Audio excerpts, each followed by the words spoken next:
ਇਹ ਹਫ਼ਤਾਵਾਰ ਬਾਈਬਲ ਦਾ ਦਰਸੀਵਾਜ਼ ਸਪਲਿਨਫੀਲਡ Christian science church independent ਵੱਲੋਂ ਹੈ, ਜਿਹੜਾ ਨਿਊ ਜਰਸੀ ਅਮਰੀਕਾ ਵਿੱਚ ਹੈ। ਹੋਰ ਮਾਲੂਮਾਤ ਲਈ ਤੁਸੀਂ ਸਾਡੀ ਵੈਬਸਾਈਟ ਵੇਖੋ www.plainfieldcs.com। ਇਹ ਸਬਕ 7 ਮਈ 2023 ਐਤਵਾਰ ਦੇ ਦਿਨ ਹਫ਼ਤੇ ਦੇ ਅਖੀਰ ਉੱਤੇ ਤੁਹਾਡੇ ਪੜ੍ਹਨ ਲਈ ਤਿਆਰ ਕੀਤਾ ਗਿਆ ਹੈ। ਮਜ਼ਮੂਨ: ਆਦਮ ਤੇ ਪਾਪੀ ਇਨਸਾਨ। ਸੁਨਹਿਰੀ ਮਤਨ: ਯਸਾਇਆ। ਉੱਠ ਮੁਨੱਵਰ ਹੋ, ਕਿਉਂ ਜੇ ਤੇਰੀ ਲੋਅ ਆ ਗਈ ਏ, ਖੁਦਾਵੰਦ ਦਾ ਜਲਾਲ ਤੇਰੇ ਉੱਤੇ ਜ਼ਾਹਿਰ ਹੋਇਆ ਹੈ। ਜਵਾਬੀ ਪੜ੍ਹਾਈ। ਯਸਾਇਆ: ਕਿਉਂ ਜੇ ਵੇਖ ਹਨੇਰਾ ਧਰਤੀ ਉੱਤੇ ਛਾ ਜਾਵੇਗਾ ਤੇ ਤੀਰਗੀ ਉਮਤਾਂ ਉੱਤੇ, ਪਰ ਰੱਬ ਤੇਰੇ ਉੱਤੇ ਤਾਲੇ ਹੋਵੇਗਾ ਤੇ ਉਹਦਾ ਜਲਾਲ ਤੇਰੇ ਉੱਤੇ ਨੁਮਾਇਆ ਹੋਵੇਗਾ। ਤੇ ਕੌਮਾਂ ਤੇਰੀ ਲੋਅ ਵੱਲ ਆਉਣਗੀਆਂ ਤੇ ਬਾਦਸ਼ਾਹ ਤੇਰੇ ਤਲੂ ਦੀ ਲੋਅ ਵਿੱਚ ਚੱਲਣਗੇ। ਜਾਗ ਜਾਗ ਐ ਸਿਯੋਨ, ਆਪਣੀ ਸ਼ੌਕਤ ਨਾਲ ਮੁਲੱਬਸ ਹੋ। ਐ ਯਰੂਸ਼ਲਮ ਪਾਕ ਸ਼ਹਿਰ, ਆਪਣਾ ਲਿਬਾਸ ਪਾ ਲੈ। ਆਪਣੇ ਉੱਤੋਂ ਮਿੱਟੀ ਝਾੜ ਦੇ, ਉੱਠ ਕੇ ਬੈਠ ਐ ਯਰੂਸ਼ਲਮ। ਐ ਅਸੀਰ ਸਿਯੋਨ ਦੀ ਧੀ, ਆਪਣੀ ਧੌਣ ਦੇ ਬੰਧਨ ਨੂੰ ਖੋਲ ਦੇ। ਕਿਉਂ ਜੇ ਖੁਦਾਵੰਦ ਆਖਦਾ ਏ ਭਈ ਤੁਸੀਂ ਮੁਫਤ ਵੇਚੇ ਗਏ ਤੇ ਤੁਹਾਨੂੰ ਬਗੈਰ ਪੈਸਿਆਂ ਦੇ ਹੀ ਆਜ਼ਾਦ ਕੀਤਾ ਜਾਵੇਗਾ। ਐ ਯਰੂਸ਼ਲਮ ਦੇ ਵੇਰਾਨੋ, ਖੁਸ਼ੀ ਨਾਲ ਲਲਕਾਰੋ, ਮਿਲ ਕੇ ਨਗਮਾ ਸਰਾਈ ਕਰੋ। ਕਿਉਂ ਜੇ ਖੁਦਾਵੰਦ ਨੇ ਆਪਣੀ ਕੌਮ ਨੂੰ ਤਸੱਲੀ ਦਿੱਤੀ ਏ ਤੇ ਉਹਨੇ ਯਰੂਸ਼ਲਮ ਦਾ ਫਿਦਿਆ ਦਿੱਤਾ। ਖੁਦਾਵੰਦ ਨੇ ਪਾਕ ਬਾਂਹ ਸਾਰੀਆਂ ਕੌਮਾਂ ਦੀਆਂ ਅੱਖੀਆਂ ਦੇ ਸਾਹਮਣੇ ਨੰਗੀ ਕੀਤੀ ਏ ਤੇ ਸਾਰੀ ਧਰਤੀ ਪੂਰੀ ਦੀ ਪੂਰੀ ਸਾਡੇ ਰੱਬ ਦੀ ਮੁਕਤੀ ਨੂੰ ਵੇਖੇਗੀ। ਦਰਸੀਵਾਜ਼ ਬਾਈਬਲ ਵਿੱਚੋਂ ਜ਼ਬੂਰ। ਐ ਰੱਬ, ਤੇਰੀਆਂ ਸਨਅਤਾਂ ਕਿੰਨੀਆਂ ਵੱਡੀਆਂ ਨੇ, ਤੂੰ ਸਭ ਕੁਝ ਹਿਕਮਤ ਨਾਲ ਬਣਾਇਆ, ਧਰਤੀ ਤੇਰੀ ਮਖਲੂਕ ਨਾਲ ਭਰੀ ਏ। ਪੈਦਾਇਸ਼। ਫਿਰ ਰੱਬ ਨੇ ਆਖਿਆ ਭਈ ਅਸੀਂ ਇਨਸਾਨ ਨੂੰ ਆਪਣੀ ਸੂਰਤ ਉੱਤੇ ਆਪਣੀ ਛਵੀ ਵਾਂਗਰ ਬਣਾਈਏ ਤੇ ਉਹ ਸਮੁੰਦਰ ਦੀਆਂ ਮੱਛੀਆਂ ਤੇ ਅਸਮਾਨ ਦੇ ਪਰਿੰਦਿਆਂ ਤੇ ਚੌਪਾਇਆਂ ਤੇ ਸਾਰੀ ਧਰਤੀ ਤੇ ਸਾਰੇ ਜਾਨਦਾਰਾਂ ਉੱਤੇ ਜਿਹੜੇ ਧਰਤੀ ਉੱਤੇ ਰਿੜ੍ਹਦੇ ਨੇ ਇਖਤਿਆਰ ਰੱਖਣ। ਤੇ ਰੱਬ ਨੇ ਇਨਸਾਨ ਨੂੰ ਆਪਣੀ ਸੂਰਤ ਉੱਤੇ ਪੈਦਾ ਕੀਤਾ, ਰੱਬ ਦੀ ਸੂਰਤ ਉੱਤੇ ਉਹਨੂੰ ਪੈਦਾ ਕੀਤਾ, ਨਰੋ ਨਾਰੀ ਉਹਨਾਂ ਨੂੰ ਪੈਦਾ ਕੀਤਾ। ਰੱਬ ਨੇ ਉਹਨਾਂ ਨੂੰ ਬਰਕਤ ਦਿੱਤੀ ਤੇ ਆਖਿਆ, ਫਲੋ ਤੇ ਵਧੋ ਤੇ ਧਰਤੀ ਨੂੰ ਮਾਮੂਰੋ ਮਹਿਕੂਮ ਕਰੋ ਤੇ ਸਮੁੰਦਰ ਦੀਆਂ ਮੱਛੀਆਂ ਤੇ ਹਵਾ ਦੇ ਪਰਿੰਦਿਆਂ ਤੇ ਸਾਰੇ ਜਾਨਵਰਾਂ ਉੱਤੇ ਜਿਹੜੇ ਧਰਤੀ ਉੱਤੇ ਫਿਰਦੇ ਨੇ ਇਖਤਿਆਰ ਰੱਖੋ। ਤੇ ਰੱਬ ਨੇ ਸਭ ਉੱਤੇ ਜੋ ਕੁਝ ਉਹਨੇ ਬਣਾਇਆ ਸੀ ਨਜ਼ਰ ਕੀਤੀ ਤੇ ਵੇਖਿਆ ਭਈ ਬਹੁਤ ਚੰਗਾ ਏ। ਪੈਦਾਇਸ਼। ਇਸ ਤਰ੍ਹਾਂ ਅਸਮਾਨ ਤੇ ਧਰਤੀ ਤੇ ਉਹਨਾਂ ਦੇ ਕੁੱਲ ਲਸ਼ਕਰ ਦਾ ਬਣਾਉਣਾ ਪੂਰਾ ਹੋਇਆ, ਬਲਕਿ ਧਰਤੀ ਤੋਂ ਕੋਹਰ ਉੱਠਦੀ ਸੀ ਤੇ ਸਾਰੀ ਧਰਤੀ ਨੂੰ ਸੈਰਾਬ ਕਰਦੀ ਸੀ। ਤੇ ਖੁਦਾਵੰਦ ਰੱਬ ਨੇ ਧਰਤੀ ਦੀ ਮਿੱਟੀ ਨਾਲ ਇਨਸਾਨ ਨੂੰ ਬਣਾਇਆ ਤੇ ਉਹਦੇ ਨਥਨਿਆਂ ਵਿੱਚ ਹਯਾਤੀ ਦਾ ਦਮ ਫੂਕਿਆ ਤੇ ਇਨਸਾਨ ਜਿਉਂਦੀ ਜਿੰਦ ਬਣਿਆ। ਤੇ ਰੱਬ ਨੇ ਆਦਮ ਉੱਤੇ ਗਹਿਰੀ ਨੀਂਦਰ ਘੱਲੀ ਤੇ ਉਹ ਸੌਂ ਗਿਆ ਤੇ ਉਹਨੇ ਉਹਦੀਆਂ ਪਸਲੀਆਂ ਵਿੱਚੋਂ ਇੱਕ ਨੂੰ ਕੱਢ ਕੇ ਉਹਦੀ ਥਾਂ ਗੋਸ਼ਤ ਭਰ ਦਿੱਤਾ। ਤੇ ਰੱਬ ਉਸ ਪਸਲੀ ਤੋਂ ਜਿਹੜੀ ਉਹਨੇ ਆਦਮ ਵਿੱਚੋਂ ਕੱਢੀ ਸੀ ਇੱਕ ਬੁੱਢੀ ਬਣਾ ਕੇ ਉਹਨੂੰ ਆਦਮ ਦੇ ਕੋਲ ਲਿਆਇਆ। ਪੈਦਾਇਸ਼। ਤੇ ਆਦਮ ਆਪਣੀ ਬੁੱਢੀ ਹਵਾ ਦੇ ਕੋਲ ਗਿਆ ਤੇ ਉਹ ਹਮਲਾ ਹੋਈ ਤੇ ਉਹਦੇ ਕਾਇਨ ਜੰਮਿਆ। ਤਦ ਉਹਨੇ ਆਖਿਆ, ਮੈਨੂੰ ਖੁਦਾਵੰਦ ਵੱਲੋਂ ਇੱਕ ਮਰਦ ਮਿਲਿਆ। ਫਿਰ ਕਾਇਨ ਦਾ ਭਰਾ ਹਾਬਲ ਜੰਮਿਆ ਤੇ ਹਾਬਲ ਭੇਡ ਬੱਕਰੀਆਂ ਦਾ ਚਰਵਾਹਾ ਤੇ ਕਾਇਨ ਕਿਸਾਨ ਸੀ। ਤੇ ਕਾਇਨ ਨੇ ਆਪਣੇ ਭਰਾ ਹਾਬਲ ਨੂੰ ਕੁਝ ਆਖਿਆ ਤੇ ਜਦ ਉਹ ਦੋਵੇਂ ਪੈਲੀਆਂ ਵਿੱਚ ਸੀ ਤੇ ਇੰਜ ਹੋਇਆ ਕਿ ਕਾਇਨ ਨੇ ਆਪਣੇ ਭਰਾ ਹਾਬਲ ਉੱਤੇ ਹਮਲਾ ਕੀਤਾ ਤੇ ਉਹਨੂੰ ਮਾਰ ਸੁੱਟਿਆ। ਤਦ ਖੁਦਾਵੰਦ ਨੇ ਕਾਇਨ ਨੂੰ ਆਖਿਆ ਭਈ ਤੇਰਾ ਭਰਾ ਹਾਬਲ ਕਿੱਥੇ ਆ? ਉਹਨੇ ਆਖਿਆ, ਮੈਨੂੰ ਨਹੀਂ ਪਤਾ ਕਿ ਮੈਂ ਆਪਣੇ ਭਰਾ ਦਾ ਰਾਖਾ ਵਾਂ। ਫਿਰ ਉਹਨੇ ਆਖਿਆ, ਤੂੰ ਇਹ ਕੀ ਕੀਤਾ? ਤੇਰੇ ਭਰਾ ਦਾ ਲਹੂ ਧਰਤੀ ਵਿੱਚੋਂ ਮੈਨੂੰ ਬੁਲਾਉਂਦਾ ਏ। ਹੁਣ ਤੂੰ ਧਰਤੀ ਵੱਲੋਂ ਲਾਹਨਤੀ ਬਣਿਆ, ਜਿਹਨੇ ਆਪਣਾ ਮੂੰਹ ਖੋਲਿਆ ਵੀ ਤੇਰੇ ਹੱਥੋਂ ਤੇਰੇ ਭਰਾ ਦਾ ਲਹੂ ਲਵੇ। ਜਦ ਤੂੰ ਧਰਤੀ ਨੂੰ ਜੋਵੇਂਗਾ ਤੇ ਉਹ ਹੁਣ ਤੈਨੂੰ ਆਪਣੀ ਪੈਦਾਵਾਰ ਨਾ ਦੇਵੇਗੀ ਤੇ ਧਰਤੀ ਉੱਤੇ ਤੂੰ ਖਾਣਾ ਖਰਾਬ ਤੇ ਅਵਾਰਾ ਹੋਵੇਂਗਾ। ਮਰਕਸ। ਯਿਸੂ ਮਸੀਹ ਰੱਬ ਦੇ ਪੁੱਤਰ ਦੀ ਖੁਸ਼ਖਬਰੀ ਦਾ ਸ਼ੁਰੂ। ਤੇ ਉਹਨਾਂ ਦਿਨਾਂ ਵਿੱਚ ਇੰਜ ਹੋਇਆ ਭਈ ਯਿਸੂ ਨੇ ਗਲੀਲ ਦੇ ਨਾਸਰਤ ਵਿੱਚੋਂ ਆ ਕੇ ਯਰਦਨ ਵਿੱਚ ਯੂਹੰਨਾ ਤੋਂ ਬਪਤਿਸਮਾ ਲਿਆ। ਤੇ ਜਦੋਂ ਉਹ ਪਾਣੀ ਵਿੱਚੋਂ ਨਿਕਲ ਕੇ ਉੱਤੇ ਆਇਆ ਤੇ ਉਸੇ ਵੇਲੇ ਉਹਨੇ ਅਸਮਾਨ ਨੂੰ ਫਟਦਿਆਂ ਤੇ ਰੂਹ ਨੂੰ ਕਬੂਤਰ ਵਾਂਗਰ ਆਪਣੇ ਉੱਤੇ ਉਤਰਦਿਆਂ ਵੇਖਿਆ ਤੇ ਅਸਮਾਨ ਵਿੱਚੋਂ ਆਵਾਜ਼ ਆਈ ਭਈ ਤੂੰ ਮੇਰਾ ਪਿਆਰਾ ਪੁੱਤਰ ਏ ਤੇ ਇੱਥੋਂ ਮੈਂ ਖੁਸ਼ ਹਾਂ। ਯੋਹੰਨਾ। ਯਰੂਸ਼ਲਮ ਵਿੱਚ ਭੇਡ ਦਰਵਾਜ਼ੇ ਦੇ ਕੋਲ ਇੱਕ ਤਾਲਾਬ ਏ ਜਿਹੜਾ ਅਬਰਾਨੀ ਵਿੱਚ ਵੈਤੇ ਸਦਾ ਅਖਵਾਉਂਦਾ ਏ ਤੇ ਉਹਦੇ 5 ਬਰਾਮਦੇ ਨੇ। ਉਹਨਾਂ ਵਿੱਚ ਬਹੁਤ ਸਾਰੇ ਬਿਮਾਰ ਤੇ ਅੰਨੇ ਤੇ ਲੰਗੜੇ ਤੇ ਪੰਜ ਮੁਰਦਾ ਲੋਕੀ ਜਿਹੜੇ ਪਾਣੀ ਦੇ ਹਿੱਲਣ ਦੀ ਉਡੀਕ ਵਿੱਚ ਪਏ ਹੋਏ ਸੀ। ਉੱਥੇ ਇੱਕ ਬੰਦਾ ਸੀ ਜਿਹੜਾ 38 ਵਰ੍ਹਿਆਂ ਤੋਂ ਬਿਮਾਰੀ ਵਿੱਚ ਗ੍ਰਿਫਤਾਰ ਸੀ। ਉਹਨੂੰ ਯਿਸੂ ਨੇ ਪਿਆ ਵੇਖਿਆ ਤੇ ਇਹ ਜਾਣ ਕੇ ਭਈ ਉਹ ਬੜੇ ਚਿਰ ਤੋਂ ਇਸ ਹਾਲਤ ਵਿੱਚ ਏ, ਉਹਨੂੰ ਆਖਿਆ ਕਿ ਤੂੰ ਤੰਦਰੁਸਤ ਹੋਣਾ ਚਾਹੁੰਦਾ ਹੈ। ਉਸ ਬਿਮਾਰ ਨੇ ਜਵਾਬ ਦਿੱਤਾ, ਐ ਖੁਦਾਵੰਦ, ਮੇਰੇ ਕੋਲ ਕੋਈ ਬੰਦਾ ਨਹੀਂ ਭਈ ਜਦੋਂ ਪਾਣੀ ਹਿਲਾਇਆ ਜਾਵੇ ਤੇ ਮੈਨੂੰ ਤਲਾਬ ਵਿੱਚ ਲਾ ਦੇਵੇ, ਬਲਕਿ ਮੇਰੇ ਅੱਪੜਦੇ ਦੂਜਾ ਮੇਰੇ ਤੋਂ ਪਹਿਲਾਂ ਉਤਰ ਪੈਂਦਾ ਏ। ਯਿਸੂ ਨੇ ਉਹਨੂੰ ਆਖਿਆ, ਉੱਠ, ਆਪਣੀ ਮੰਜੀ ਚੁੱਕ ਕੇ ਟੁਰ ਫਿਰ। ਉਹ ਬੰਦਾ ਉਸੇ ਵੇਲੇ ਤੰਦਰੁਸਤ ਹੋ ਗਿਆ ਤੇ ਆਪਣੀ ਮੰਜੀ ਚੁੱਕ ਕੇ ਟੁਰਨ ਫਿਰਨ ਲੱਗ ਪਿਆ। ਉਹ ਸਬਤ ਦਾ ਦਿਨ ਸੀ। ਇਹਨਾਂ ਗੱਲਾਂ ਤੋਂ ਬਾਅਦ ਉਹ ਯਿਸੂ ਨੂੰ ਹੈਕਲ ਵਿੱਚ ਮਿਲਿਆ।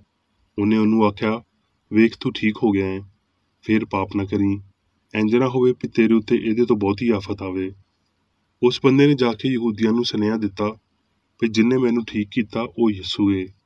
ਇਸ ਲਈ ਯਹੂਦੀ ਯਿਸੂ ਨੂੰ ਸਤਾਉਣ ਲੱਗੇ, ਕਿਉਂ ਜੇ ਉਹ ਅਜਿਹੇ ਕੰਮ ਸਬਤ ਦੇ ਦਿਨ ਕਰਦਾ ਸੀ। ਪਰ ਯਿਸੂ ਨੇ ਉਹਨਾਂ ਨੂੰ ਆਖਿਆ ਭਈ ਮੇਰਾ ਪਿਓ ਹੁਣ ਤੀਕਰ ਕੰਮ ਕਰਦਾ ਏ ਤੇ ਮੈਂ ਵੀ ਕਰਦਾ ਵਾਂ। ਮੈਂ ਤੁਹਾਨੂੰ ਸੱਚ ਆਖਦਾ ਵਾਂ ਭਈ ਪੁੱਤਰ ਆਪਣੇ ਕੋਲੋਂ ਕੁਝ ਨਹੀਂ ਕਰ ਸਕਦਾ ਸਿਵਾਏ ਇਹਦੇ ਜੋ ਉਹ ਪਿਓ ਨੂੰ ਕਰਦਿਆਂ ਵੇਖਦਾ ਏ, ਕਿਉਂ ਜੇ ਜਿਨ੍ਹਾਂ ਕੰਮਾਂ ਨੂੰ ਉਹ ਕਰਦਾ ਏ ਉਹਨਾਂ ਨੂੰ ਪੁੱਤਰ ਵੀ ਉਂਝ ਹੀ ਕਰਦਾ ਏ। ਇਸ ਲਈ ਵੀ ਪਿਓ ਪੁੱਤਰ ਨੂੰ ਪਿਆਰਾ ਰੱਖਦਾ ਏ ਤੇ ਜਿੰਨੇ ਕੰਮ ਆਪ ਕਰਦਾ ਏ ਉਹਨੇ ਵਿਖਾਉਂਦਾ ਏ, ਬਲਕਿ ਇਹਨਾਂ ਤੋਂ ਵੀ ਵੱਡੇ ਕੰਮ ਉਹਨਾਂ ਨੂੰ ਵਿਖਾਵੇਗਾ ਤਾਂ ਜੋ ਤੁਸੀਂ ਹੈਰਾਨ ਹੋਵੋ। ਮੈਂ ਆਪਣੇ ਕੋਲੋਂ ਕੁਝ ਨਹੀਂ ਕਰ ਸਕਦਾ, ਜਿਵੇਂ ਸੁਣਦਾ ਵਾਂ ਅਦਾਲਤ ਕਰਦਾ ਵਾਂ ਤੇ ਮੇਰੀ ਅਦਾਲਤ ਰਾਸਤ ਏ, ਕਿਉਂ ਜੇ ਮੈਂ ਆਪਣੀ ਮਰਜ਼ੀ ਨਹੀਂ ਬਲਕਿ ਆਪਣੇ ਘੱਲਣ ਵਾਲੇ ਦੀ ਮਰਜ਼ੀ ਚਾਹੁੰਦਾ ਵਾਂ। ਰੋਮੀਓ। ਇਸ ਲਈ ਹੁਣ ਜਿਹੜੇ ਮਸੀਹ ਯਿਸੂ ਵਿੱਚ ਨੇ ਉਹਨਾਂ ਉੱਤੇ ਸਜ਼ਾ ਦਾ ਹੁਕਮ ਨਹੀਂ, ਕਿਉਂ ਜੇ ਹਯਾਤੀ ਦੇ ਰੂਹ ਦੀ ਸ਼ਰੀਅਤ ਨੇ ਮਸੀਹ ਯਿਸੂ ਵਿੱਚ ਮੈਨੂੰ ਪਾਪ ਤੇ ਮੌਤ ਦੀ ਸ਼ਰੀਅਤ ਤੋਂ ਆਜ਼ਾਦ ਕਰ ਦਿੱਤਾ। ਕੌਣ ਸਾਨੂੰ ਮਸੀਹ ਦੀ ਮੁਹੱਬਤ ਤੋਂ ਵੱਖ ਕਰੇਗਾ? ਮੁਸੀਬਤ ਜਾਂ ਤੰਗੀ ਜਾਂ ਜ਼ੁਲਮ ਜਾਂ ਕਾਲ ਜਾਂ ਨੰਗਾਪਨ ਜਾਂ ਖਤਰਾ ਜਾਂ ਤਲਵਾਰ? ਪਰ ਇਹਨਾਂ ਸਾਰੀਆਂ ਹਾਲਤਾਂ ਵਿੱਚ ਉਹਦੇ ਰਾਹੀਂ ਜਿਨ੍ਹੇ ਸਾਡੇ ਨਾਲ ਮੁਹੱਬਤ ਕੀਤੀ ਸਾਨੂੰ ਫਤਹ ਤੋਂ ਵੀ ਵੱਧ ਕੇ ਗਲਬਾ ਹਾਸਲ ਹੁੰਦਾ ਹੈ, ਕਿਉਂ ਜੇ ਮੈਨੂੰ ਯਕੀਨ ਹੈ ਭਈ ਰੱਬ ਦੀ ਮੁਹੱਬਤ ਜਿਹੜੀ ਸਾਡੇ ਖੁਦਾਵੰਦ ਯਿਸੂ ਮਸੀਹ ਵਿੱਚ ਹੈ ਉਹਦੇ ਤੋਂ ਨਾ ਸਾਨੂੰ ਮੌਤ ਵੱਖ ਕਰ ਸਕੇਗੀ, ਨਾ ਹਯਾਤੀ, ਨਾ ਫਰਿਸ਼ਤੇ, ਨਾ ਹਕੂਮਤਾਂ, ਨਾ ਹਾਲ ਦੀਆਂ ਨਾ ਆਉਣ ਵਾਲੀਆਂ ਸ਼ੈਵਾਂ, ਨਾ ਕੁਦਰਤ, ਨਾ ਉਚਾਈ, ਨਾ ਪਸਤੀ, ਨਾ ਕੋਈ ਹੋਰ ਮਖਲੂਕ। ਕਰੰਥੀਓ। ਤੇ ਜਿਵੇਂ ਆਦਮ ਵਿੱਚ ਸਾਰੇ ਮਰਦੇ ਨੇ ਹੁਣ ਜੀ ਮਸੀਹ ਵਿੱਚ ਸਾਰੇ ਜਿਉਂਦੇ ਕੀਤੇ ਜਾਣਗੇ। ਹੁਣ ਮੈਂ ਮੇਰੀ ਬੇਕਰ ਰੇਡੀ ਦੀ ਲਿਖੀ ਹੋਈ ਕ੍ਰਿਸਚਨ ਸਾਇੰਸ ਦੀ ਦਸੀ ਕਿਤਾਬ ਸਾਇੰਸ ਤੇ ਸਿਹਤ ਆਇਤਾਂ ਦੀ ਕੁੰਜੀ ਦੇ ਨਾਲ ਵਿੱਚੋਂ ਲਈਆਂ ਹੋਈਆਂ ਲਿਖਾਈਆਂ ਪੜਾਂਗਾ। ਸਾਇੰਸ ਤੇ ਸਿਹਤ। ਪੈਦਾਇਸ਼ 1 ਬਾਬ 27 ਆਇਤ। ਤੇ ਰੱਬ ਨੇ ਇਨਸਾਨ ਨੂੰ ਆਪਣੀ ਸੂਰਤ ਉੱਤੇ ਪੈਦਾ ਕੀਤਾ, ਨਾਰੋ ਨਾਰੀ ਉਹਨਾਂ ਨੂੰ ਪੈਦਾ ਕੀਤਾ।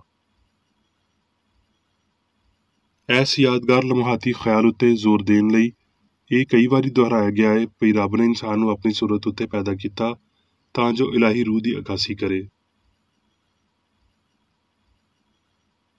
ਇਲਾਹੀ ਪਿਆਰ ਆਪਣੇ ਆਪ ਦੇ ਖਿਆਲਾਂ ਨੂੰ ਬਰਕਤ ਦਿੰਦਾ ਹੈ ਤੇ ਉਹਨਾਂ ਨੂੰ ਵਧਾਉਣ, ਉਹਦੀ ਕੂਵਤ ਨੂੰ ਜ਼ਾਹਿਰ ਕਰਨ ਦੀ ਵਜ੍ਹਾ ਬਣਦਾ ਹੈ। ਇਨਸਾਨ ਮਿੱਟੀ ਜੋਤਣ ਲਈ ਪੈਦਾ ਨਹੀਂ ਕੀਤਾ ਗਿਆ, ਉਹਦਾ ਪਦਾਇਸ਼ੀ ਹੱਕ ਹੁਕਮਰਾਨੀ ਕਰਨਾ ਹੈ, ਨਾ ਕਿ ਮਹਿਕੂਮੀ। ਉਹ ਧਰਤੀ ਤੇ ਅਸਮਾਨ ਉੱਤੇ ਅਕੀਦੇ ਦਾ ਹਾਕਮ ਹੈ ਜਿਹੜਾ ਆਪ ਬਸ ਆਪਣੇ ਬਣਾਉਣ ਵਾਲੇ ਦੇ ਮਾਤਹਿਤ ਹੈ। ਇਹ ਹਸਤੀ ਦੀ ਸਾਇੰਸ ਹੈ। ਪੈਦਾਇਸ਼ 2 ਬਾਬ 1 ਆਇਤ। ਇਸ ਲਈ ਅਸਮਾਨ ਤੇ ਧਰਤੀ ਤੇ ਉਹਨਾਂ ਦੇ ਸਾਰੇ ਲਸ਼ਕਰਾਂ ਦਾ ਬਣਾਉਣਾ ਪੂਰਾ ਹੋ ਗਿਆ। ਇਸ ਲਈ ਰੱਬ ਦੇ ਖਿਆਲਾਂ ਦਾ ਸੰਸਾਰ ਦੀ ਵਜੂਦੀਅਤ ਵਿੱਚ ਆਉਣਾ ਤੇ ਹਮੇਸ਼ਾ ਲਈ ਜ਼ਾਹਿਰ ਹੋਣਾ ਪੂਰਾ ਹੋਇਆ, ਕਿਉਂ ਜੇ ਸਾਇੰਸ ਪਿਆਰ ਦੀ ਬਲਦੀਅਤ ਤੇ ਮਮਤਾ ਤੇ ਉਹਦੀ ਲਾਮਹਿਦੂਦੀਅਤ ਨੂੰ ਜ਼ਾਹਿਰ ਕਰਦੀ ਏ। ਇਨਸਾਨੀ ਸਲਾਹੀਅਤ ਇਹਦੀ ਰੂਹਾਨੀ ਸ਼ੁਰੂਆਤ ਨੂੰ ਜ਼ਾਹਿਰ ਕਰਦਿਆਂ ਹੋਏ ਰੱਬ ਦੀ ਤਖਲੀਕ ਤੇ ਉਸ ਕੂਵਤ ਤੇ ਹਜ਼ੂਰੀ ਨੂੰ ਸਮਝਣ ਤੇ ਜਾਣਨ ਲਈ ਹੌਲੀ ਏ ਜਿਹੜੀ ਇਹਦੇ ਨਾਲ ਟੁਰਦੀ ਏ। ਪੈਦਾਇਸ਼ 2 ਬਾਬ 6 ਆਇਤ। ਬਲਕਿ ਧਰਤੀ ਤੋਂ ਕੋਹਰ ਉੱਠਦੀ ਸੀ ਤੇ ਸਾਰੀ ਧਰਤੀ ਨੂੰ ਸੈਰਾਬ ਕਰਦੀ ਸੀ। ਇਲਾਹੀ ਤਖਲੀਕ ਦੀ ਸਾਇੰਸ ਤੇ ਸੱਚਾਈ ਨੂੰ ਪਹਿਲਾਂ ਤੋਂ ਪੇਸ਼ ਕੀਤੀਆਂ ਹੋਈਆਂ ਆਇਤਾਂ ਵਿੱਚ ਬਿਆਨ ਕੀਤਾ ਜਾ ਚੁੱਕਿਆ ਹੈ ਤੇ ਹੁਣ ਮੁਖਾਲਫ ਗਲਤੀ ਤਖਲੀਕ ਦਾ ਇੱਕ ਮਾਦੀ ਮੰਜ਼ਰ ਪੇਸ਼ ਕੀਤਾ ਜਾਣਾ ਹੈ। ਪੈਦਾਇਸ਼ ਦੇ ਦੂਜੇ ਬਾਪ ਵਿੱਚ ਰੱਬ ਤੇ ਕਾਇਨਾਤ ਦੇ ਇਸ ਮਾਦੀ ਨਜ਼ਰੀਏ ਦਾ ਬਿਆਨ ਮਿਲਦਾ ਹੈ, ਉਹ ਬਿਆਨ ਜਿਹੜਾ ਜਿਵੇਂ ਪਹਿਲੇ ਰਿਕਾਰਡ ਹੋਈ ਸਾਇੰਸੀ ਸੱਚਾਈ ਦੇ ਬਿਲਕੁਲ ਉਲਟ ਹੈ। ਪਹਿਲੇ ਰਿਕਾਰਡ ਦੀ ਸਾਇੰਸ ਦੂਜੇ ਰਿਕਾਰਡ ਦੇ ਝੂਠ ਨੂੰ ਸਾਬਤ ਕਰਦੀ ਹੈ, ਜੇ ਇੱਕ ਅਸਲੀ ਹੈ ਤੇ ਦੂਜਾ ਝੂਠਾ ਹੈ, ਕਿਉਂ ਜੇ ਉਹ ਇੱਕ ਦੂਜੇ ਦੇ ਮੁਖਾਲਫ ਨੇ। ਪਹਿਲਾ ਰਿਕਾਰਡ ਸਾਰੀ ਤਾਕਤ ਤੇ ਹੁਕਮਰਾਨੀ ਰੱਬ ਨੂੰ ਦੇ ਦਿੰਦਾ ਹੈ ਤੇ ਇਨਸਾਨ ਨੂੰ ਰੱਬ ਦੀ ਕਾਮਲੀਅਤ ਤੇ ਕੂਵਤ ਨਾਲ ਸ਼ਬੀਹ ਦਿੰਦਾ ਹੈ। ਦੂਜਾ ਰਿਕਾਰਡ ਇਨਸਾਨ ਨੂੰ ਬਦਲਣ ਦੇ ਕਾਬਲ ਤੇ ਲਾਫਾਨੀ ਆਪਣੇ ਦੇਵਤਾ ਤੋਂ ਵੱਖ ਹੋਣ ਦੇ ਤੌਰ ਤੇ ਆਪਣੇ ਹੀ ਮਦਾਰ ਵਿੱਚ ਘੁੰਮਦਾ ਹੋਇਆ ਲਿਖਦਾ ਹੈ। ਵਜੂਦੀਅਤ ਨੂੰ ਅਲੂਹੀਅਤ ਤੋਂ ਵੱਖਰਾ ਸਾਇੰਸ ਨਾਮੁਮਕਿਨ ਦੇ ਤੌਰ ਤੇ ਵਾਜ਼ਾ ਕਰਦੀ ਹੈ। ਇਹ ਦੂਜਾ ਰਿਕਾਰਡ ਬੇਤਕਲਫੀ ਦੇ ਨਾਲ ਉਹਦੀਆਂ ਉਹਨਾਂ ਠੋਸ ਸ਼ਕਲਾਂ ਵਿੱਚ ਗਲਤੀ ਦੀ ਤਾਰੀਖ ਦੱਸਦਾ ਹੈ ਜਿਹਨੂੰ ਮਾਦੇ ਵਿੱਚ ਜ਼ਹਾਨਤ ਤੇ ਹਯਾਤੀ ਆਖਿਆ ਜਾਂਦਾ ਹੈ। ਇੱਕ ਮਾਂ ਨੂੰ ਕੁਝ ਸਾਲਾਂ ਦੇ ਥੋੜ੍ਹੇ ਜਿਹੇ ਵੇਲੇ ਲਈ ਉਹਦਾ ਬੱਚਾ ਦਿੰਦਿਆਂ ਹੋਏ ਤੇ ਫਿਰ ਮੌਤ ਦੇ ਜ਼ਰੀਏ ਉਹਨੂੰ ਵਾਪਸ ਲੈਂਦਿਆਂ ਹੋਏ ਕੀ ਰੱਬ ਬਿਮਾਰੀ ਘੱਲਦਾ ਹੈ? ਜੋ ਕੁਝ ਰੱਬ ਪਹਿਲਾਂ ਤੋਂ ਬਣਾ ਚੁੱਕਿਆ ਹੈ ਕਿ ਉਹਨੂੰ ਦੁਬਾਰਾ ਨਵਾਂ ਕਰ ਰਿਹਾ ਹੈ। ਸਹੀਫੇ ਇਸ ਨੁਕਤੇ ਉੱਤੇ ਇਹ ਵਾਜ਼ਿਆ ਕਰਦਿਆਂ ਹੋਏ ਹਤਮੀ ਨੇ ਭਈ ਉਹਦਾ ਕੰਮ ਪੂਰਾ ਹੋ ਗਿਆ ਸੀ। ਰੱਬ ਲਈ ਕੁਝ ਵੀ ਨਵਾਂ ਨਹੀਂ ਹੈ ਤੇ ਇਹ ਸਭ ਕੁਝ ਚੰਗਾ ਸੀ। ਕਾਦਰ ਮੁਤਲਕ ਤੇ ਲਾਮਹਿਦੂਦ ਸਿਆਣ ਨੇ ਸਭ ਕੁਝ ਬਣਾਇਆ ਤੇ ਉਹ ਸਾਰਿਆਂ ਨੂੰ ਸ਼ਾਮਲ ਕਰਦਾ ਹੈ। ਇਹ ਸਿਆਣ ਗਲਤੀਆਂ ਨਹੀਂ ਕਰਦੀ ਤੇ ਬਾਅਦ ਵਿੱਚ ਉਹਨਾਂ ਦੀ ਇਸਲਾਹ ਨਹੀਂ ਕਰਦੀ। ਰੱਬ ਇਨਸਾਨ ਦੇ ਪਾਪ ਕਰਨ, ਬਿਮਾਰ ਹੋਣ ਜਾਂ ਮਰਨ ਦਾ ਸਬਬ ਨਹੀਂ ਬਣਦਾ। ਲਫ਼ਜ਼ ਆਦਮ ਅਬਰਾਨੀ ਦੇ ਲਫ਼ਜ਼ ਐਦਮਾ ਵਿੱਚੋਂ ਨਿਕਲਿਆ ਹੈ, ਜਿਹੜਾ ਧਰਤੀ ਮਿੱਟੀ ਦੇ ਅਦਮ ਦੇ ਲਾਲ ਰੰਗ ਦਾ ਮਤਲਬ ਪੇਸ਼ ਕਰਦਾ ਹੈ। ਯਹੋਵਾ ਨੇ ਇਹ ਐਲਾਨ ਕੀਤਾ ਕਿ ਧਰਤੀ ਮਲਾਉਨ ਸੀ ਤੇ ਇਸ ਧਰਤੀ ਜਾਂ ਮਾਦੇ ਤੋਂ ਆਦਮ ਨੇ ਜਨਮ ਲਿਆ। ਫਿਰ ਵੀ ਰੱਬ ਨੇ ਇਨਸਾਨ ਦੀ ਖਾਤਰ ਧਰਤੀ ਨੂੰ ਬਰਕਤ ਦਿੱਤੀ। ਇਹਦੇ ਬਾਅਦ ਇਹ ਗੱਲ ਸਾਹਮਣੇ ਆਈ ਭਈ ਆਦਮ ਉਹ ਮਿਸਾਲੀ ਇਨਸਾਨ ਨਹੀਂ ਸੀ ਜਿਹਦੇ ਪਾਰੋਂ ਧਰਤੀ ਨੂੰ ਬਰਕਤ ਦਿੱਤੀ ਗਈ ਸੀ। ਮਿਸਾਲੀ ਇਨਸਾਨ ਆਪਣੇ ਵੇਲੇ ਉੱਤੇ ਜ਼ਾਹਿਰ ਕੀਤਾ ਗਿਆ ਤੇ ਉਹਨੂੰ ਯਿਸੂ ਮਸੀਹ ਦੇ ਤੌਰ ਤੇ ਜਾਣਿਆ ਜਾਂਦਾ ਸੀ। ਇਸ ਸਾਇੰਸੀ ਤਖਲੀਕ ਦੇ ਰਿਕਾਰਡ ਦਾ ਤਰਜਮਾ ਕਰਨ ਵਾਲਿਆਂ ਨੇ ਹਸਤੀ ਦੇ ਝੂਠੇ ਫਹਿਮ ਨੂੰ ਪੈਦਾ ਕੀਤਾ। ਉਹਨਾਂ ਨੇ ਮਾਦੇ ਦੀ ਵਜੂਦੀਅਤ, ਉਹਦੀ ਤਬਲੀਗ ਤੇ ਤਾਕਤ ਦਾ ਯਕੀਨ ਕੀਤਾ। ਇਸੇ ਗਲਤ ਫਹਿਮੀ ਦੇ ਪਾਰੋਂ ਉਹ ਰੂਹ ਦੀ ਫਿਤਰਤ ਤੇ ਕੰਮ ਨੂੰ ਨਾ ਸਮਝ ਸਕੇ। ਇਸ ਲਈ ਇਸ ਕਲਾਮ ਵਿੱਚ ਵੇਖਿਆ ਜਾਣ ਵਾਲਾ ਇਖਤਲਾਫ ਉਹੀ ਏ ਜਿਹੜਾ ਆਪਣੇ ਰੂਹਾਨੀ ਮਾਨਿਆਂ ਵਿੱਚ ਬਹੁਤਾ ਜਲਾਲੀ ਏ। ਸੱਚਾਈ ਦਾ ਗਲਤੀ, ਪਾਪ, ਬਿਮਾਰੀ ਤੇ ਮੌਤ ਨੂੰ ਸਿਰਫ ਇੱਕ ਹੀ ਜਵਾਬ ਏ, ਤੂੰ ਮਿੱਟੀ ਅਦਮ ਏ ਤੇ ਮਿੱਟੀ ਅਦਮ ਵਿੱਚ ਹੀ ਵਾਪਸ ਚਲਾ ਜਾਵੇਂਗਾ। ਜਿਵੇਂ ਆਦਮ ਗਲਤੀ ਵਿੱਚ ਸਾਰੇ ਮੁਰਦੇ ਨੇ, ਉਂਝ ਹੀ ਮਸੀਹ ਸੱਚਾਈ ਵਿੱਚ ਸਾਰੇ ਜਿਉਂਦੇ ਕੀਤੇ ਜਾਣਗੇ। ਇਨਸਾਨੀਅਤ ਦੀ ਫਾਨੀਅਤ ਇੱਕ ਅਫਸਾਨਾ ਹੈ, ਕਿਉਂ ਜੇ ਇਨਸਾਨ ਲਾਫਾਨੀ ਹੈ। ਇਲਾਹੀ ਸਾਇੰਸ ਵਿੱਚ ਇਨਸਾਨ ਰੱਬ ਦੀ ਅਸਲੀ ਸ਼ਬੀਹ ਹੈ। ਇਲਾਹੀ ਫਿਤਰਤ ਨੂੰ ਮਸੀਹ ਯਸੂ ਵਿੱਚ ਬਹੁਤ ਚੰਗੇ ਤਰੀਕੇ ਨਾਲ ਬਿਆਨ ਕੀਤਾ ਗਿਆ ਹੈ, ਜਿਨੇ ਇਨਸਾਨਾਂ ਉੱਤੇ ਰੱਬ ਦੀ ਬਹੁਤ ਮੁਨਾਸਬ ਅਗਾਸੀ ਜ਼ਾਹਿਰ ਕੀਤੀ ਤੇ ਮਾੜੀ ਸੋਚ ਦੇ ਨਮੂਨੇ ਨੂੰ ਵੱਡੀ ਮਿਆਰੀ ਜ਼ਿੰਦਗੀ ਫਰਾਹਮ ਕੀਤੀ। ਯਾਨੀ ਅਜਿਹੀ ਸੋਚ ਜਿਹੜੀ ਇਨਸਾਨ ਦੇ ਡਿੱਗਣ, ਬਿਮਾਰੀ, ਪਾਪ ਕਰਨ ਤੇ ਮਰਨ ਨੂੰ ਜ਼ਾਹਿਰ ਕਰਦੀ ਏ। ਸਾਇੰਸੀ ਹਸਤੀ ਤੇ ਇਲਾਹੀ ਸ਼ਫਾ ਦੀ ਮਸੀਹ ਵਰਗੀ ਸਮਝ ਵਿੱਚ ਕਾਮਲ ਅਸੂਲ ਤੇ ਖਿਆਲ, ਕਾਮਲ ਰੱਬ ਤੇ ਕਾਮਲ ਇਨਸਾਨ, ਸੋਚ ਤੇ ਇਜ਼ਹਾਰ ਦੀ ਨਿਉ ਦੇ ਤੌਰ ਤੇ ਸ਼ਾਮਲ ਹੁੰਦੇ ਨੇ। ਇਹ ਰੱਬ ਦੇ ਬਾਰੇ ਸਾਡੇ ਉਹਨਾਂ ਵੱਡੇ ਖਿਆਲਾਂ ਦੇ ਉਲਟ ਹੋਵੇਗਾ ਭਈ ਉਹਨੂੰ ਪਹਿਲੇ ਕਾਨੂੰਨ ਤੇ ਵਜ੍ਹਾ ਬਣਨ ਦੇ ਕਾਬਲ ਤਸੱਵੁਰ ਕਰਨਾ, ਭਈ ਬਦੀ ਵਾਲੇ ਨਤੀਜੇ ਪੈਦਾ ਹੋਣ ਤੇ ਫਿਰ ਲੋਕੀ ਜਿਹੜੇ ਕੰਮ ਕਰਨ ਤੋਂ ਬਾਜ਼ ਨਹੀਂ ਆ ਸਕਦੇ ਉਹ ਕਰਦਿਆਂ ਹੋਏ ਉਹਦੇ ਹੁਕਮ ਦੀ ਨਾਫਰਮਾਨੀ ਕਰਨ ਵਾਲੇ ਲਾਚਾਰਾਂ ਨੂੰ ਸਜ਼ਾ ਦਿੰਦਾ ਹੈ। ਜੋ ਕੁਝ ਵੀ ਇਨਸਾਨ ਦੇ ਪਾਪ ਜਾਂ ਰੱਬ ਦੇ ਮੁਖਾਲਫ ਜਾਂ ਰੱਬ ਦੀ ਗੈਰ ਮੌਜੂਦਗੀ ਵੱਲ ਇਸ਼ਾਰਾ ਕਰਦਾ ਹੈ, ਉਹ ਆਦਮ ਦਾ ਸੁਪਨਾ ਹੈ, ਜਿਹੜਾ ਨਾ ਹੀ ਸਿਆਣ ਹੈ ਤੇ ਨਾ ਹੀ ਇਨਸਾਨ ਹੈ, ਕਿਉਂ ਜੇ ਇਹ ਪਿਓ ਦਾ ਇਕਲੌਤਾ ਨਹੀਂ ਹੈ। ਇਹ ਮਾਦੀ ਫਹਿਮ ਦੀਆਂ ਸ਼ੈਵਾਂ ਉੱਤੇ ਕਾਇਮ ਜਹਾਲਤ ਤੇ ਝੂਠਾ ਅਕੀਦਾ ਹੈ, ਜਿਹੜਾ ਰੂਹਾਨੀ ਖੂਬਸੂਰਤੀ ਤੇ ਚੰਗਿਆਈ ਨੂੰ ਲੁਕਾਉਂਦਾ ਹੈ। ਇਹਨੂੰ ਸਮਝਦਿਆਂ ਹੋਏ ਪੌਲੂਸ ਨੇ ਆਖਿਆ, ਰੱਬ ਦੇ ਪਿਆਰ ਤੋਂ ਨਾ ਸਾਨੂੰ ਮੌਤ, ਨਾ ਹਯਾਤੀ, ਨਾ ਫਰਿਸ਼ਤੇ, ਨਾ ਹਕੂਮਤਾਂ, ਨਾ ਹਾਲ ਦੀਆਂ, ਨਾ ਇਸਤਕਬਾਲ ਦੀਆਂ ਸ਼ੈਵਾਂ, ਨਾ ਕੁਦਰਤ, ਨਾ ਉਚਾਈ, ਨਾ ਪਸਤੀ, ਨਾ ਕੋਈ ਹੋਰ ਮਖਲੂਕ ਵੱਖ ਕਰ ਸਕੇਗੀ। ਇਹ ਕ੍ਰਿਸਚਨ ਸਾਇੰਸ ਦਾ ਅਕੀਦਾ ਹੈ ਭਈ ਇਲਾਹੀ ਪਿਆਰ ਆਪਣੇ ਇਜ਼ਹਾਰ ਜਾਂ ਮੌਜੂ ਤੋਂ ਆਰੀ ਨਹੀਂ ਹੋ ਸਕਦਾ। ਭਈ ਖੁਸ਼ੀ ਦੁੱਖ ਵਿੱਚ ਬਦਲ ਨਹੀਂ ਸਕਦੀ, ਕਿਉਂ ਜੇ ਦੁੱਖ ਖੁਸ਼ੀ ਦਾ ਮਾਲਕ ਨਹੀਂ ਹੈ। ਭਈ ਚੰਗਿਆਈ ਬੁਰਿਆਈ ਨੂੰ ਕਦੀ ਪੈਦਾ ਨਹੀਂ ਕਰ ਸਕਦੀ, ਭਈ ਮਾਦਾ ਕਦੀ ਸਿਆਣ ਨੂੰ ਪੈਦਾ ਨਹੀਂ ਕਰ ਸਕਦਾ, ਨਾ ਹੀ ਹਯਾਤੀ ਕਦੀ ਮੌਤ ਦਾ ਨਤੀਜਾ ਹੋ ਸਕਦੀ ਹੈ। ਸੱਚਾ ਇਨਸਾਨ ਰੱਬ ਯਾਨੀ ਆਪਣੇ ਸੱਚੇ ਅਸੂਲਾਂ ਦੇ ਪਾਰੋਂ ਪਾਪ ਤੋਂ ਪਾਕ ਤੇ ਅਬਦੀ ਹੈ। ਬੁਨਿਆਦੀ ਤੌਰ ਤੇ ਕਾਮਲੀਅਤ ਦਾ ਮਿਆਰ ਰੱਬ ਤੇ ਇਨਸਾਨ ਸੀ। ਕਿ ਰੱਬ ਨੇ ਆਪਣੇ ਆਪ ਦਾ ਮਿਆਰ ਘਟਾ ਲਿਆ ਹੈ ਤੇ ਇਨਸਾਨ ਪਾਪ ਵਿੱਚ ਡਿੱਗ ਗਿਆ ਹੈ। ਸਾਇੰਸ ਵਿੱਚ ਰੱਬ ਤੇ ਇਨਸਾਨ ਇਲਾਹੀ ਅਸੂਲ ਤੇ ਖਿਆਲ ਦੇ ਤਾਲੁਕਾਤ ਲਾਜ਼ਵਾਲ ਨੇ, ਤੇ ਸਾਇੰਸ ਭੁੱਲ ਚੁੱਕ ਜਾਂਦੀ ਹੈ ਨਾ ਮਾਂਗੀ ਵੱਲ ਪਰਤ ਕੇ ਆਉਣਾ। ਪਰ ਇਹ ਇਲਾਹੀ ਤਰਤੀਬ ਜਾਂ ਰੂਹਾਨੀ ਕਾਨੂੰਨ ਰੱਖਦੀ ਏ, ਜਿਹਦੇ ਵਿੱਚ ਰੱਬ ਤੇ ਜੋ ਕੁਝ ਉਹ ਬਣਾਉਂਦਾ ਏ ਕਾਮਲ ਤੇ ਅਬਦੀ ਨੇ, ਜਿਹੜੇ ਉਹਦੀ ਪੂਰੀ ਤਾਰੀਖ ਵਿੱਚ ਨਾ ਬਦਲਣ ਵਾਲੇ ਰਹੇ ਨੇ। ਹਸਤੀ ਦੀ ਸਾਇੰਸ ਵਿੱਚ ਇਹ ਵੱਡੀ ਅਸਲੀਅਤ ਭਈ ਅਸਲ ਇਨਸਾਨ ਕਾਮਲ ਸੀ, ਹੈ ਤੇ ਹਮੇਸ਼ਾ ਰਹੇਗਾ, ਨਾ ਕਾਬਲੇ ਤਰਦੀਦ ਗੱਲ ਏ। ਕਿਉਂ ਜੇ ਇਨਸਾਨ ਰੱਬ ਦੀ ਸ਼ਬੀਹ ਸੂਰਤ ਏ ਤੇ ਉਹ ਨਾ ਉੱਚਾ ਏ ਨਾ ਨੀਵਾਂ, ਬਲਕਿ ਉਹ ਸਿੱਧਾ ਤੇ ਰੱਬ ਵਰਗਾ ਏ। ਰੱਬ ਇਨਸਾਨ ਦਾ ਇਲਾਹੀ ਅਸੂਲ ਤੇ ਰੱਬ ਦੀ ਸ਼ਬੀਹ ਉੱਤੇ ਬਣਿਆ ਇਨਸਾਨ ਗੈਰ ਮੁਨਫਿਕ, ਹਮਾਹੰਗ ਤੇ ਅਬਦੀ ਨੇ। ਹੁਣ ਮੈਂ ਮੀਰੀ ਬੇਕਰ ਏਡੀ ਵੱਲੋਂ ਚਰਚ ਮੈਨੂਅਲ ਵਿੱਚ ਦਿੱਤੇ ਹੋਏ ਰੋਜ਼ਾਨਾ ਦੇ 3 ਫਰਜ਼ ਪੜਾਂਗਾ। ਰੋਜ਼ਾਨਾ ਦੀ ਦੁਆ।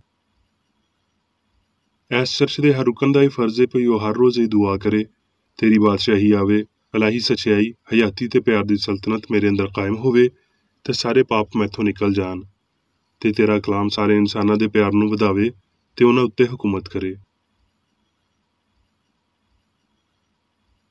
ਮਕਸਦਾਂ ਤੇ ਕੰਮਾਂ ਦਾ ਇੱਕ ਅਸੂਲ। ਨਾ ਕੋਈ ਮੁਖਾਲਫਤ ਤੇ ਨਾ ਕੋਈ ਜ਼ਾਤੀ ਤਾਲੁਕ ਮਾਦਰੀ ਚਰਚ ਦੇ ਕਿਸੇ ਰੁਕਨ ਦੇ ਮਕਸਦਾਂ ਜਾਂ ਕੰਮਾਂ ਉੱਤੇ ਅਸਰ ਕਰਨੇ ਚਾਹੀਦੇ। ਸਾਇੰਸ ਵਿੱਚ ਬਸ ਇਲਾਹੀ ਪਿਆਰ ਹੀ ਹੁਕੂਮਤ ਕਰਦਾ ਹੈ, ਤੇ ਇੱਕ ਮਸੀਹੀ ਸਾਇੰਸਦਾਨ ਪਾਪ ਨੂੰ ਰੱਦ ਕਰਦਿਆਂ ਹੋਏ ਸੁੱਚੀ ਭਰਾਬੰਦੀ, ਖੈਰਾਤ ਪਸੰਦੀ ਤੇ ਮਾਫੀ ਨਾਲ ਪਿਆਰ ਦੀਆਂ ਮਿੱਠੀਆਂ ਸੱਚਾਈਆਂ ਦਾ ਪਰਛਾਵਾਂ ਬਣਦਾ ਹੈ।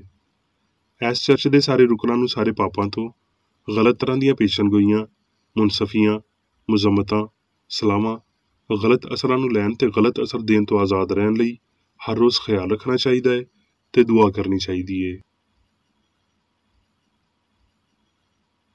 ਫਰਜ਼ ਲਈ ਚੁਸਤੀ। ਇਸ ਚਰਚ ਦੇ ਹਰ ਰੁਕਨ ਦਾ ਇਹ ਫਰਜ਼ ਹੈ ਭਈ ਉਹ ਹਰ ਰੋਜ਼ ਜਾਰਹਾਨਾ ਜ਼ਿਹਨੀ ਸਲਾਹਾਂ ਦੇ ਖਿਲਾਫ ਆਪਣੇ ਆਪ ਨੂੰ ਤਿਆਰ ਰੱਖੇ ਤੇ ਰੱਬ ਆਪਣੇ ਕਾਇਦ ਤੇ ਇਨਸਾਨਾਂ ਲਈ ਆਪਣੇ ਫਰਜ਼ਾਂ ਨੂੰ ਨਾ ਕਦੀ ਭੁੱਲੇ ਤੇ ਨਾ ਕਦੀ ਨਜ਼ਰਅੰਦਾਜ਼ ਕਰੇ। ਉਹਦੇ ਕੰਮਾਂ ਦੇ ਰਾਹੀਂ ਉਹਦਾ ਇਨਸਾਫ ਹੋਵੇਗਾ, ਉਹ ਬੇਕਸੂਰ ਜਾਂ ਕਸੂਰਵਾਰ ਹੋਵੇਗਾ।